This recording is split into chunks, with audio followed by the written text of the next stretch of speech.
mga kapaglaom. Welcome to Health Bits.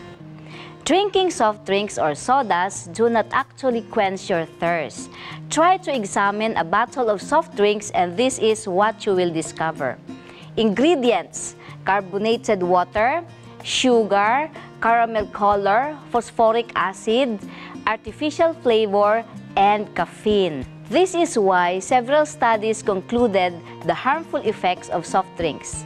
It softens the enamel of the teeth, causing to cavities. It damages the liver. It is carcinogenic. It can cause osteoporosis due to phosphoric acid. It may cause kidney problem because of its diuretic effect. It is addictive because it contains caffeine. It leads to malnutrition. It has zero nutrients. It decreases the function of the immune system due to sugar. Sugar reduces the effectiveness of fighter cells or the phagocytes. It increases the risk of heart disease.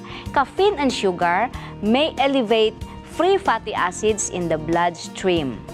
Soft drinks are especially harmful and dangerous for children because of the greater concentration of caffeine and sugar in their body.